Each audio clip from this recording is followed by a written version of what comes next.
très rapide. D'abord, la sollicitation de la présidente du cluster pour être mécène de cette soirée, ça a été oui tout de suite, par les assises. Merci Nathalie pour cette invitation. C'est toujours un moment sympa de se retrouver aux Assises de la mer avec toute la filière maritime. N'est-ce pas Olivier? C'est toujours un des moments et je pense que ce soir vous avez tous dégusté des huîtres, hein. Vous en avez encore là.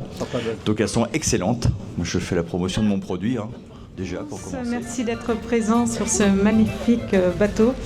Nous sommes très heureux de vous accueillir à La Rochelle. Nous sommes les locaux de l'étape, tant le lycée maritime aquacole de La Rochelle que la société maritime que je représente.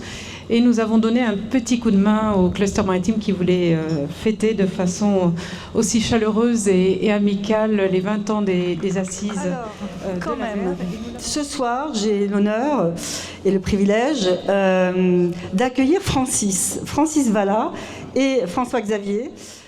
Je voudrais laisser effectivement un petit temps d'échange, d'anecdotes, quelque chose d'assez croustillant sur ces années, sur ces 20 ans des assises, et en profiter pour vous dire que comme cette année c'était l'année de la mer et que nous avons décidé en 2026 de continuer cette belle énergie et bien plus, l'année prochaine, pendant un an, on va fêter les 20 ans du cluster maritime français sur les 11 millions de kilomètres carrés. Et donc c'est au nom d'abord de toute l'équipe du Marin et de l'Ouest France, on est nombreux. Je ne vais pas citer tout le monde. Je voulais te remettre ce petit souvenir. On pense à ce qui s'est passé il y a 20 ans. Et je voudrais que tu nous racontes en quelques minutes comment ça a démarré. Des professionnels de la mer et un groupe de presse passionnés par la mer, passionnés par le maritime, se rencontrent et décident d'œuvrer ensemble. Alors, juste un petit point. Mais ces actions des deux côtés, très rapidement, n'étaient pas à la hauteur de nos ambitions, respectives et communes.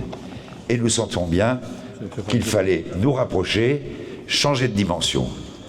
D'où la décision commune en 2006 de faire un essai, surtout sans engagement définitif. On reprendrait notre liberté d'un événement unique, commun, en 2007, pour tester.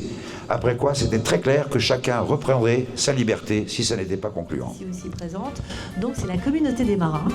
Et voilà, j'ai juste envie de dire que je suis heureuse ce soir d'être avec toute la communauté sur le français. Quand même assez fière. Quelle bonne idée, Frédéric, d'avoir baptisé ce bateau le français. Génial.